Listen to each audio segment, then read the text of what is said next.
And now I can upload this new one that I've done as well. So we'll go back to XML Publisher. Let's actually see if the second run of this report is done. So there that is. So again, I haven't done a lot of formatting, so I could have put page breaks in, changed things around a little bit, but you can actually see for given job codes, it looks like as we get to certain pages, it gets more interesting in terms of the job codes and that sort of thing. That seems to be what we're getting. So that looks pretty good. So I'm going to go back to XML Publisher and upload my new template to my report definition.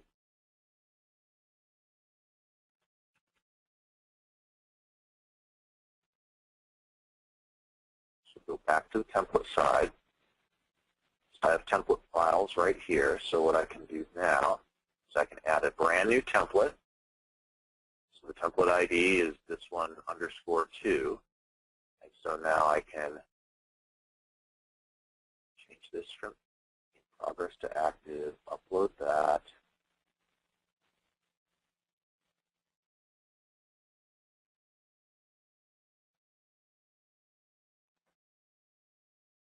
So now I've got my second template.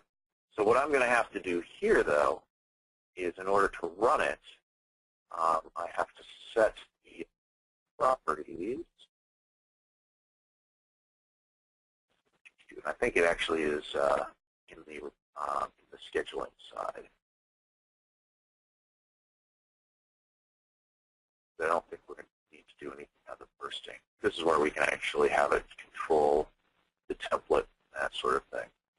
So let's go back and schedule this new report.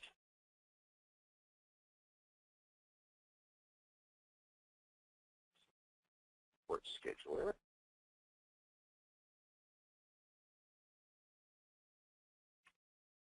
And connected query. So here's where I want to switch the template that I'm using. Save that.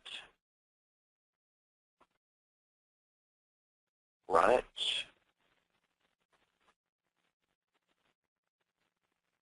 So now this will be running as well. There's a really good question I just saw come up that says, can XML Publisher be used to create complex forms? And the answer to that is definitely can. So I'll answer that kind of while we're running. But there's really two ways you can do that. One is obviously you can completely swap out the template conditionally. The second thing that you can do is there's conditional sections that you can set in XML Publisher that basically defines when something gets shown and when it gets shown within there as well. And so that's an option as well. So let's take a look at Report Manager, see if this new one is done. It looks like it's still running. Let's go. Before I move on, I just want to make sure that. There we go. So here's the new one that we just ran. So you'll notice that now I have my chart in there. It's not that interesting for the departments that have just one job code, but you get the idea here. So, of course, I just closed the window that I didn't want to close, but that's all right. All right, so we've gone through, we've had that. So the idea here is that if I want to, again, I can. I was having problems earlier today with this, so I'm not sure if it'll actually pull this up. But if you notice, there is a conditional region, and it actually did not pull the dialog up. So if I insert a conditional region, that's, the dialog's actually similar in many ways to, where is that? Actually showing up behind. Now it's not even letting me click on there.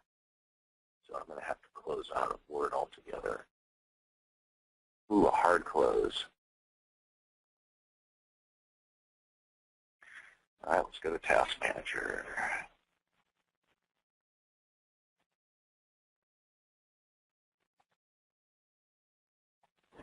Task. Okay. So anyway, so we went through, we showed some of those pieces as well. Since we're getting close to the hour, I wanted to show a couple of other things briefly in terms of PeopleSoft. So what I'm going to do, let's see. All right, so we're going to have to go.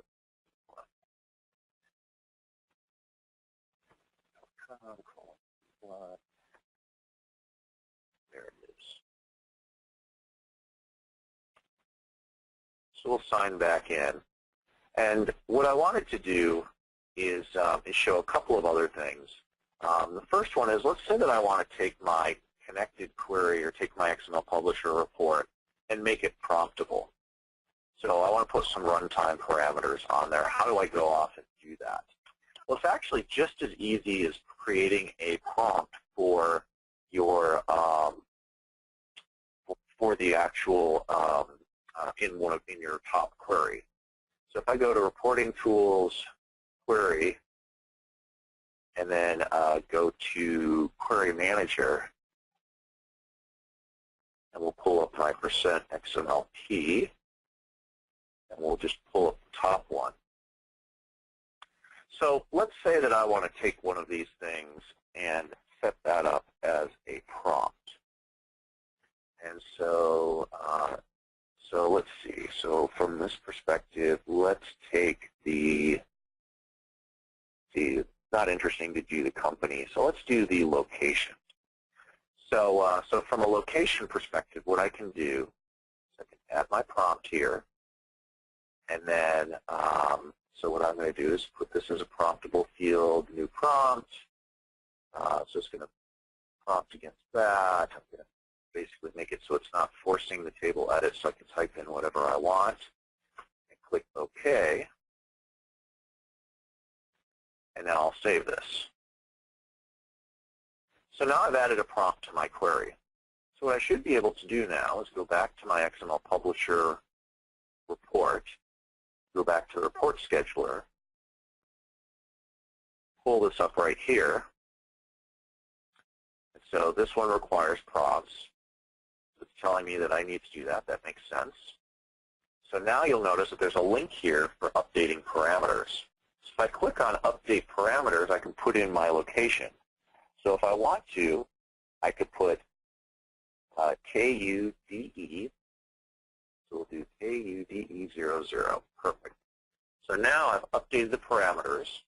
So by doing that, when I run my XML Publisher report, it's only going to get the data for that. So I just click Run, click OK, and now it's running it now with these parameters. So it's just as simple as doing that, which, again, if you've done a lot with SQR or Crystal, or even App Engine, a lot of times you have to create a run control page to accept the parameters, set up special process definitions, link it all together, deal with all of those sorts of things. And so again, by doing it definitionally, you don't have to do any of that. You just add your prompt to your query, run your query, and everything looks good. And so, that's another key piece from that perspective. So I want to go back and talk about bursting, because bursting, I think, is one of the most important concepts of things you can do with XML Publisher, because it really takes it from being something that people have to, that's just essentially a query tool where people are running things for themselves, to really turning it into a production reporting tool that you can deploy throughout your organization. So if I go back to my report definition,